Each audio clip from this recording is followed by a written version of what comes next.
Our Druid or Spell Damage Druid is a archetype that's been around for quite a long time. The idea behind it is that you use their owlness to be able to do an excessively large burst using spell damage against your opponent. The Sparkling Flail is how you enable the combo because you're able to then reduce down the cost of different cards down to 0. The other cards that you use to gain spell damage is you use the Dollhouse and you also use the 1 mana spell to be able to get extra spell damage onto the board. Another card that you can use to increase the amount of spell damage that your cards are doing is through Elise. You can use Elise to be able to do, with its location, to be able to get an extra +1 spell damage for the next spell. Plus, you can also get summon a copy of a minion for the following turn. By doing that, you're allowed to copy Owlness, which can then do an excessively large burst to your opponent with very minimal amount of mana.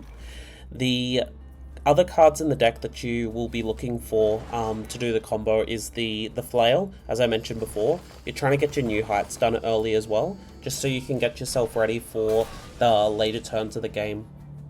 The cards you're looking to mulligan for in this deck, you want to have Elise, you want to have a new heights, you want to have, if you're playing against aggro, you want to have cards such as the Swipe or the 1 mana spell to deal damage to your opponent's minions, just to be able to get them off the board.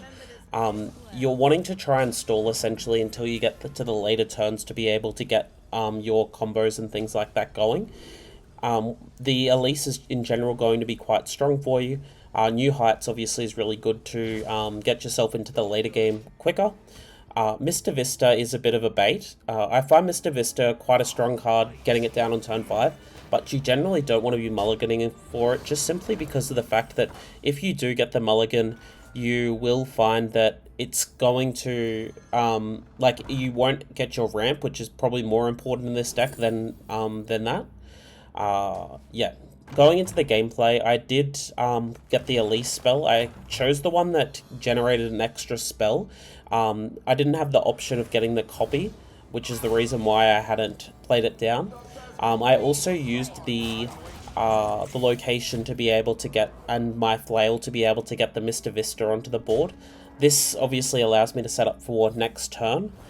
They are going quite aggressively into me because of the fact that at the moment, being down on 7 health with them having such a strong board is going to be a bit of an issue for me. I do obviously need to consider how to deal with the board, but also make sure that I'm staying with a relatively healthy health total. I was in this situation with Bob the Bartender playing around them using the 6 mana spell again to be able to deal damage to me. I've obviously got the story of Barnabus in my hand as well if I need to, so it will be able to protect me a little bit. They use this steady shot and also the death roll to be able to deal quite a lot of damage, so it's essential here that I do get some armor back. So I do need to obviously make sure that I'm gaining and generating as much as I can. I do get the Sparkling Flail, which is quite strong. It enables a lot more combos for the turn. And I can use the Sparkling Flail here to also be able to get my sleep under the stars ready, and then I can gain some more armor back just to be able to get myself ready for a future turn that I potentially may be facing. I end up choosing to gain the armor and draw cards and also gain back some spells, so I am just using at the moment this to just clear some stuff and make sure I'm a bit more protected against them. And with it hitting the Ancient of Yore here as well, it does mean that I'm able to get some more armor back against them. 14 armor is going to, in general, be strong enough to be able to survive at least an extra turn against them. They end up using the reserve spot here and a cup of muscle, so they are going to get another relatively strong minion onto the board, which is not great for me, but it means that I do obviously stall out an extra turn, and with the Mr. Vista now getting activated, it is going to reduce down the cost of a lot of different cards in my hand and my deck. Unfortunately, the Sleep Under the Stars didn't really do too much, but it's not the end of the world for that. I do play down the Owlness here, and although I don't have the win in my hand, it does show that it's more than likely going to end up happening for me, so they end up just conceding. But the thing is, like, it looked like I had a guaranteed win there, but they ended up conceding before I obviously showed it to them. So it's important when you do play that that you consider your outcomes. You don't just concede beforehand, because even with that, I would have had to use the location to draw an extra card and hope that it hit what I needed it to. So it wasn't exactly great for me in that. Going into this game, I keep the bottomless toy chest because I want to be able to search out my new heights. I want to be able to search out key cards for this matchup. The location, the Amirdrassil, is another card that you obviously want to make sure that you're mulliganing for. It's such a high win rate card. It's excessively powerful, to be honest. Like, it's the best card in the deck by a significant margin because of how much you draw, how much value you get, the extra cards that you end up getting through the draw, the extra armor, the extra minion on the board. It's extremely powerful. I end up also getting the scout, which is quite good because I can use bottomless toy chest to be able to get an extra card without having spell damage onto the board. Obviously that's quite strong in this situation. They play down their Elise. It's fine. Like, I'm not really too concerned about that. I do use this the story of Barnabus here just to get an extra card out of my deck, and I choose to go with the flow here just because I potentially will need to be using extra spell damage to deal with the board that they may end up having. They end up using the Terror Run here. It gets them an extra copy of their Elise, and they're also getting another spell. I'm not really too worried about that though, because of the fact that I do have my location on the board. And I also do have a decent hand as well. I choose the 1 mana 1 here as well, just to get myself set up. And then I choose the spell damage +1, just to be able to get myself more set up for future turn. With the 1/1 copy, it does mean that I'll be able to get my owl copied if I need to. And that obviously is going to be quite strong. The things that you do want to try and do is use the Sparkling Flail to get the extra boost going.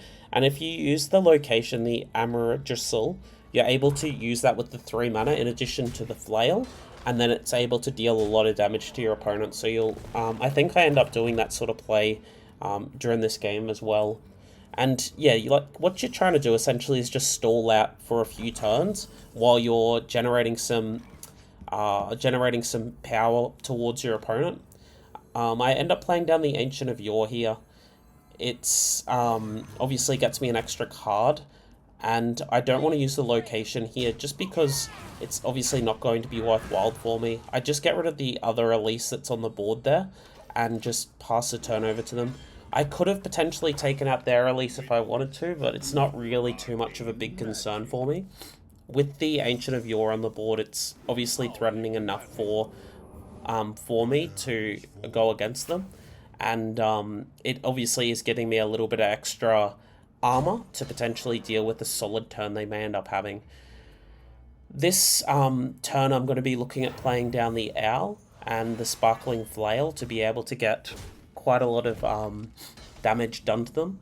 I could have potentially changed the order in which I did this. Like, I ended up with how I did it. I end up playing the Owl first, but if I'd gone with the location plus the other things beforehand, it would have meant that I could have used more cards before the Owl got used, and it potentially would have meant that I would have dealt more damage.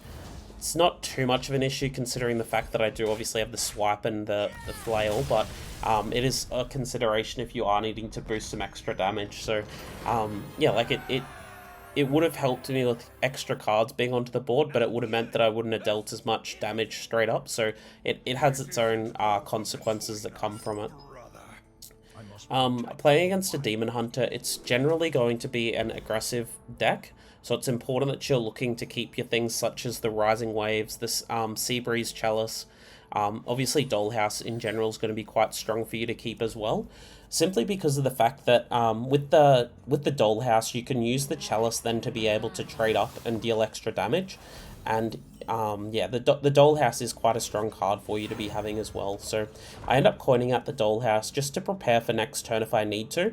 It means that I can use the Dollhouse plus the Chalice to be able to clear their whole board, which I'm obviously trying to take as little damage as possible. So it's important that you do make sure that you're keeping your damage, especially against aggressive decks, quite low. Because you don't want to be taking more damage than what's necessary against you. They end up using the Insect Claw. It gets them an extra 2/1 onto the board, which is fine. Like, I'm not really too concerned about that. I use the Story of Barnabus. Unfortunately, again, it doesn't end up hitting a 5 attack minion. It does get the Incendious, which is not very useful in this matchup. By using the Chalice as well, it does mean that I'm not able to get any way of clearing their board that they have here. So I am going to have to use the, like, I'm looking either for a swipe or I'm looking for a bottomless toy chest to get something else. Amirdrassil is obviously quite a strong card, and I do just play it down because in general, like, with the board that they have, it is decent, but it means that I'll be able to hold out a little bit longer against them because I'll be able to generate more armor against them too. I use the choose the go with the flow onto the 2/1 just to take a little bit of a little bit less damage, because once again, in an aggressive matchup, you're trying to just make sure that you have as much health as possible so they can't just hit you with the final last bits of burst. They end up dealing the putting the 2/1 onto me. They get rid of my 1/1, and then they're obviously going to get the extra pirates onto the board, so that's going to put me down to about 10 health. So it does obviously show that it's important that you are getting that health being restored and you're helping look after your board state. I used the Magic Dollhouse here just to be able to get an extra card onto the board. I choose the Flail here because in general it's going to be the strongest of the cards if I need to, and I end up just using the Chalice here to just be able to take out all their minions that are there on the board, and I use the extra one because the amount of importance it is that they don't end up getting extra damage to me, even though I'm losing quite a bit of value by playing the extra Chalice down. They end up using their second Stinger, so now I'm down to 5 health. I do obviously draw into Ziliax here, which is decent for me. The Flail obviously is quite good for me too, because I'm able to get that in addition to using that Amirdrassil to boost up some more health, boost up some more armor and health. I end up using the Amirdrassil to be able to get some extra clear onto their 2/1, and then I play down the Ancient of Yore here. With the Innovate in my hand, it does mean that I'll be able to use the 8 mana spells very shortly to be able to generate more armor. Or if I was really needing to, I could use like Ziliax or something like that. So I am now getting to the point where the aggressiveness won't be able to hold against me. And it does show the amount of value that does come from each of the different cards in the deck. The location obviously has provided a significant buff for me, which is obviously really quite strong. I use the Innovate here, play the spell. I'm going to be gaining armor, and then I'd also use the mana just to be able to clear them with the swipe, and then obviously it means that they won't be in a position to win. But they obviously end up conceding. So, like, it is important when you're playing with this deck that you are keeping your options open. If you're playing aggressively, you're going to need to use your cards quite aggressively. If you're playing against combo decks, you want to make sure that your combo cards are still in your hand and ready to go. Yeah, I end up playing against a Druid here, so I keep the Story of Barnabus because in general I'm just going to be trying to get the extra armor against them, and I'm also looking to be able to get my Owlness out to be able to deal excessive damage to them.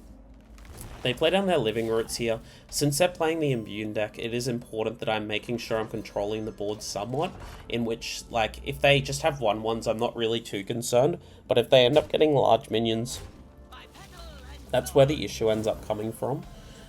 Yeah, so they end up playing down their 2/3. I use the Story of Barnabas here. Unfortunately, it hits Bob, but as you'll see in the later turns, Bob is quite useful, because they'll eventually end up board locking themselves if you aren't clearing a lot of their big minions and things. If you do clear their big minions, you obviously need to think about that too. I used the Sparkling Flail here to be able to deal some extra damage to their board, because once again, I'm not trying to take a lot of damage against them. I do want to make sure that I'm being as safe as possible with the board states that's there. I obviously do get the clear here, and I've got Ancient of Yours in my hand, so I'll be able to stall out for a few extra turns against them quite easily. I get into another Sparkling Flail, and I just play down the Ancient of Yore. Helps me gain extra armor while also doing a little bit in terms of posing some more pressure against them. They end up using the Trail Mix here. It's a little bit concerning for me. And then they do use their Disciple to be able to get an extra minion onto the board. So now with their minions that are here, they're starting to pose a real threat in terms of damage towards me. So it is starting to the point where I do need to start considering my options of how I'm going to be dealing with the board that's there. I use the Dollhouse here just to be able to get an extra damage with the Sparkling Flail. It will obviously be able to clear a minion. And I use it onto their Disciple just because it does mean that they will be able to use the extra mana, because they're not having to use 2 mana for their hero power. But I feel like, and considering that they use the Trail Mix that turn, whatever they wanted to access, they'd be able to do anyway. So I ended up just opting to hit the 3/3 that's there rather than the 3/3 that's on their board. It could have been a mistake. It doesn't really matter too much because they obviously did have quite a lot of value that was there anyway. So I wasn't really too concerned about them playing it in that particular order. I obviously just wanted to make sure that they wouldn't be able to get the extra value coming from the golem, so I wanted to reduce down the likelihood they'd be able to do more stuff that turn than another turn. They end up board locking themselves with their cards that are there. So obviously Bob the Bartender is quite useful in this situation. I end up playing it down and I just freeze the board, so it gives me an extra turn to help set up against them. Cards that I'm looking for are things like Swipe. I'm looking for, that sort of stuff to be able to deal with their minions that are there. They end up using the Mark of the Wild onto their Sing-Along Buddy, which I don't think is a correct sort of play, especially since I can trade into it quite easily now. It's not really something that you're wanting to be doing.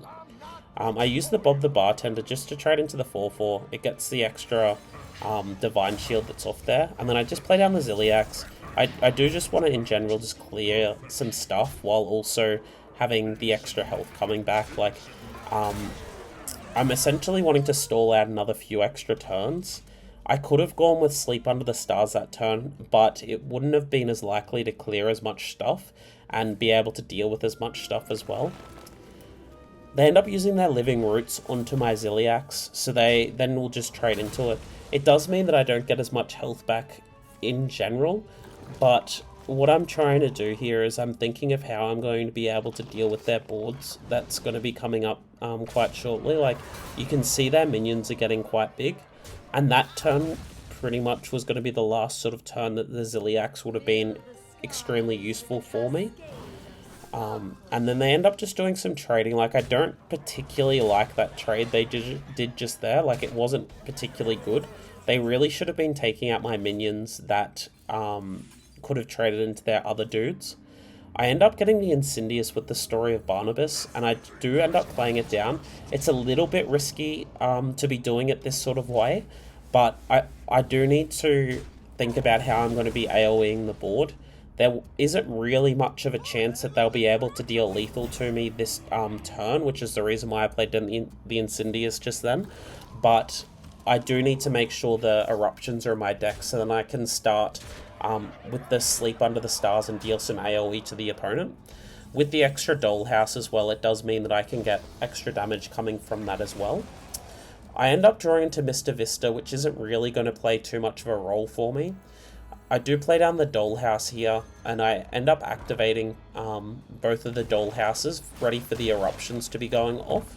I use the draw 2 cards to be able to get the extra cards out of my deck. I do wait until I draw the cards just to see what I end up getting. Obviously, I do want to be making or trying to get eruptions and things like that. Unfortunately, I don't end up hitting any of them, which is a little bit annoying. I use all my other stuff that's in my hand just to be able to deal with the swipe and boost up my spell damage that's there.